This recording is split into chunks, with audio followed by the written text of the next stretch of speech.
Hello, my name is Joseph Carlson, and this is episode 213 of Gaming with Grief. And I'm calling this episode What is Going On at Embracer Group. But I'm calling it that because I've been reading about this a lot. I usually don't cover news. Usually my game reviews are very personal and things like that. But I gotta say, the news coming out of Embracer Group kind of has been blowing me away lately. The stories of this company that was a Swedish investment firm where they gobbled up more and more game developers, which I have a list, which I'll go over later, but I just want to talk generally right now. There's companies that they invested in, they grew more and more according to my readings, which I'll read a little bit later. They have up to 50 internal studios with 50 companies, and those internal studios have more teams inside them. And they are $1 billion was invested in them by Saudi Arabia, which is basically the crown prince in Saudi Arabia invested $1 billion in Embracer. And what happened was last week, or I believe 2 weeks ago, some money fell through, and $2 billion money fell through. And so the president released a statement of the Embrace Group and said that they will have to restructure, but they don't know how everything is going to affect their business. And, this is Gaming with Grief. And I got to say, the number that was floated around in the letter was like 17,000 people. So I can't imagine going to work every day and not knowing whether your job is on the line or not. Like I said, I usually don't cover news. I usually do this, thing where I talk about, what games mean to me personally. But a lot of people out there are passionate about games and they work for the Embracer Group. And now they're told that maybe you won't be around and we don't know when. So right now I'm going to read some articles that I found pretty informative. There was an IGN article that I read that I'm not gonna share. Not that it was poorly written, everything. It was very well researched and written, but even reading that made my head swim of who bought what, when, how they literally, these companies were gobbled up, how the company believed that I think for me what it is, again, there's a lot of passionate people making games out there. And what I'm more blown away with is the idea that some people don't look at games like that. It is literally an investment. Now, that could be very naive, and I understand Sony, Microsoft, Nintendo, they are corporations that want to make money. But when you talk to those teams, they've developed internal teams that are passionate and they want to tell a good story, and they want to do right by the consumer in a way, or the gamer, they themselves are gamers. And I believe people in Embracer Group are gamers too, but when you read Embracer's website, it feels like an investment. There's no human touch whatsoever with games and whatever. And actually, I'll probably start there. So you're going to see me looking off the screen for a bit. But they don't call them game studios. They call them operative groups. So that just starts instead of we have these video game studios below us. I mean, they have THQ Nordic. They have, I'm just going to click on a couple of these links. I did this a little bit earlier. I'm trying to see. So in THQ Nordic, they have, it forms Embracer's first operative group.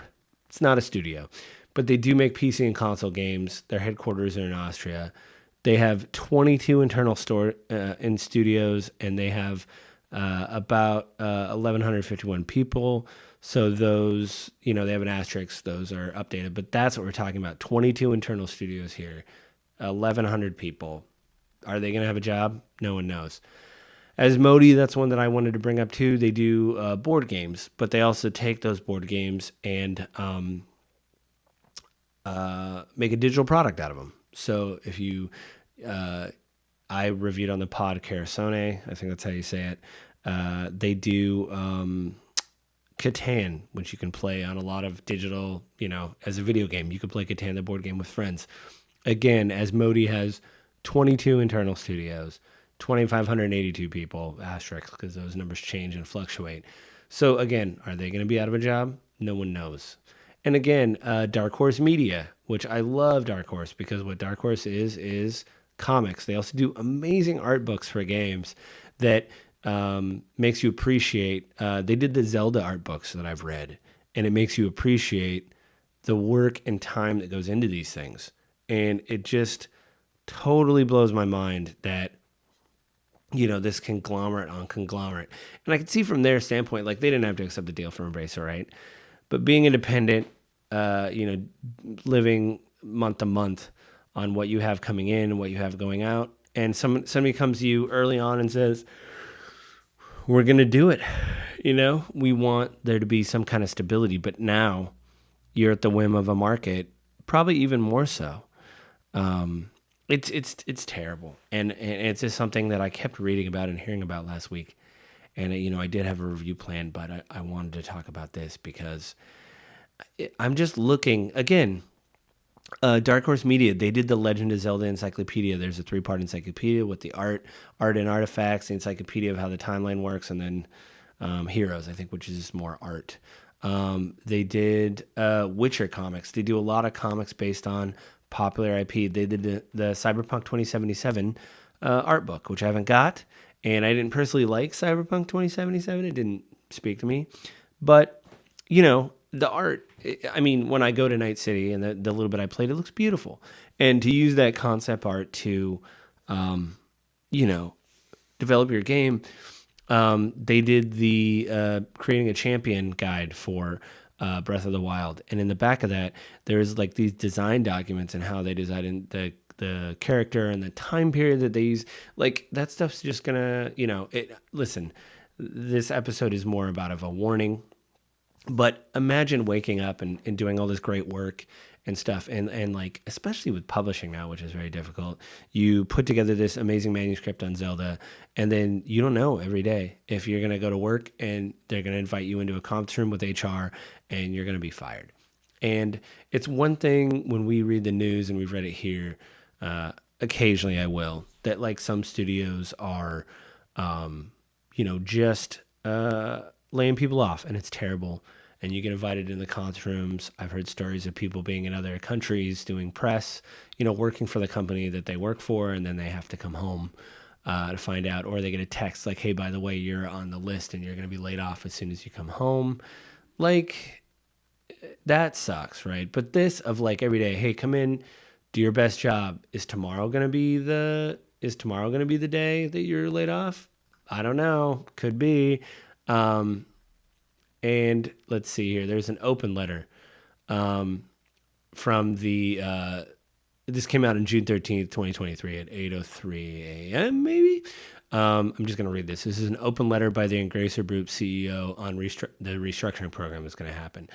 Everyone, this morning we announced a restructuring program across the Embrace Group that will make us a leaner, stronger, and more focused, self-sufficient company.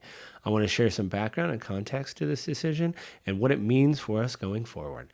During the past years, Embracer invested significantly both in acquisitions and into a strategy of accelerated organic growth. First off, I don't know what that means. Organic, if it's organic, how do you invest in organic? Anyway. We have acquired some of the world's most leading entertainment IP, and we invested in some of the largest pipelines of games across the industry. The program presented today will transform us from our current heavy investment mode to a highly cash flow generator business this year. It will enable us to meet the worsening economy and market reality as a strong company, and it will fundamentally change our prioritization of growth with raised capital towards optimization and growth based on our cash flow. So I'm going to stop right there. This goes on for quite a while. But here's just this is what you tell investors. This is an open letter on the website to investors. Now, the thing is, do you think the teams are reading this and going, "Oh, good, they've invested in organic cash flow, and we're gonna see, an uptick of that. That's great. You know what? I feel really great that this is happening." No. They're probably going to work on, what are we doing today? What is happening? I can't imagine the morale there. And I'm trying to see here. I want to see. So,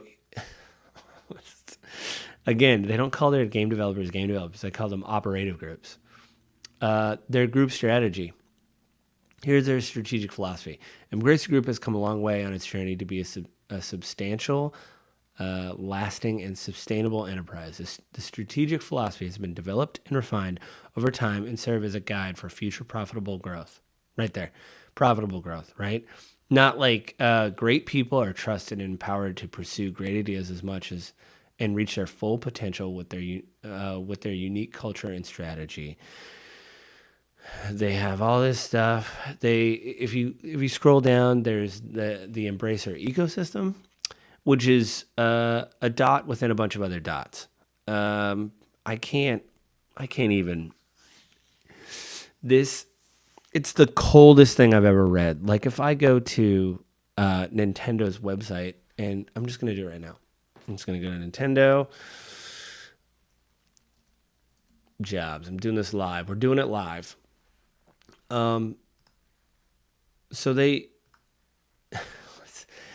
so yeah, it's a message board, but they have a thing about perks and benefits, and they actually have photos from work. Now, there was an article a few years ago that came out that like maybe they don't treat their contract employees that well, but I've heard that that's changing in there. But like when you go to Nintendo's career page, you go to benefits and perks. They have like reach your goals. They have two people playing soccer. That's a little on the nose, Nintendo, but we get it. Football for you European people. The one European person that's listening to this, but they have pictures of like their studio. You see, like, listen, are these canned? Yeah, I've been at job sites before when they're like, hey, people are coming through taking pictures. Clean up your work area and all this stuff. But like, you get a sense like, oh, cool. Oh, they have like fitness things here. That's cool. They have a garage sale. Scored an amazing deal with a Nintendo garage sale where employees can get Nintendo console, games, and merchandise for a steal. The best part is the sales and proceeds go to a charity. That's cool. Embracer Group is literally, I'm looking at their ecosystem, and again, it is a dot within dots. It is a big dot, and then middle dots in that, and then dot. This looks like something you would do. I would find clip art for a virus and put it online. Like really, I would put this, be like, ooh, this Embracer virus, ugh, Their business model, I can't even, this is depressing. This episode may be a bit of a rant, but like, again, I'll read you. So I'll read what happened. This comes from GameSpot. It was written by Stephen T. Wright. It came out on May 24th, 2023. The article says, Embracer Group loses undisclosed $2 billion deal amid challenging year. Embracer Group's latest quarterly results revealed the large publishing company recently had a deal fall through that was worth $2 billion deals. Now, here's the deal. There's a video online, apparently, that I couldn't find. I don't know. I guess I'm terrible at what I do. But I couldn't find of the CEO coming out of, like, right after the deal fell through. And he had to answer in an interview thing, like, because they had a shareholder thing, and he had to interview positively or negatively what was going to happen. And it just... I can't, I mean, to be like, truth be told, to be him and to be totally just, blindsided that you want this money to come through and you have to disclose that this happened right after, it's like coming out of the locker room after a breakup, and he looked defeated, but right here, I'll say this. So Embracer Group's quarterly financial results for January to March 23 are now out, and they show growth in key areas such as net sales and operating profit margin, but it seems that the company's performance is falling short of expectations. The publisher's CEO, Lars Wingfors, describes the situation as a challenging year that was caused by many factors, including a major strategic partnership that fell through after months of negotiation. The comments do not reveal that the other party is in this failed deal, but the company describes it as a groundbreaking strategic partnership agreement that would have set a new benchmark in the game industry. The deal was for $2 billion in development revenue over 6 years, and Embracer says that it's had a verbal commitment for a second party back in November 2023. There aren't that many entities in the game industry that can afford this level of investment. May have led to some speculate that it would have been Amazon or Activision Blizzard. That's probably likely. I know they recently got the license for Lord of the Ring games. The deal was apparently negotiated for several months with several hundred people engaged on both sides. However, on the eve of the company's Q4 results, Embracer says that the deal was formally killed by the other party which was unexpected to the management and the board of directors of Embracer. The setback caused Embracer to significantly change its financial outlook, saying that it is adjusted EBIT, a measure of revenue, will now be 7 million to 9 billion Swedish krona, roughly 650 to 850 million, rather than the 10.3 to 13.6 billion krona for financial year 2023 to 2024. It also caused the company's stock price to crater, with a daily loss of more than 40% of its ratings. As of this writing, it's worth noting that Embracer took $1 billion in funding from Saudi Arabia Public Investment Fund, a decision that prompted scrutiny and criticism from those in the industry due to the country's human rights records in recent years. Though it's clear that this deal had a negative impact on Embracer. It's not all bad news. Later comment note that the Dead Island 2 sold over 1 million units in the first week and 2 million overall, which exceeded the company's expectations. That said, the company said that in some solid pipeline of projects in development will require more time to bake, including several unannounced titles. And what I have heard from various reportings in the podcast I listened to, and I read some stuff on this, I didn't know if I wanted to pull it in, is that if everything has been greenlit, then it is going forward. If it is like a prototype or proof of concept, it may be canceled, but no one knows. And I'll say this too, the thing about, hey, if this is a working title, then it's good. That's not necessarily. Crystal Dynamics was bought by Embracer. They do the new Tomb Raider games. They also did Marvel Avengers. They've been doing Tomb Raider for a long time, but they did the reboots that came out several years ago. I liked the first two Tomb Raiders. I have talked several times on this about Marvel Avengers. I know it's the best 6 out of 10 game that no one played. I platinum, humble brag that I platinum it, but they had to release a statement basically saying like, hey, we're still working. Everything's fine. Everything's fine. And so like, they don't talk about, this isn't a thing on studios. On the Embracer Group website, again, market segments. PC, console, VR. Okay, mobile, tabletop, other. And they have a market value chain. Now, I know this is probably for an investor to go like, oh, it's all right here, But like, again, I click on Nintendo.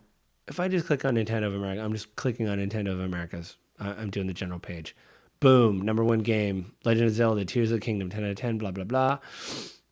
Explore Hyrule. Hey, here's a bunch of games we're working on. Online store. Like, it just feels very soulless at Embracer, Hey, we just invest in a bunch of stuff,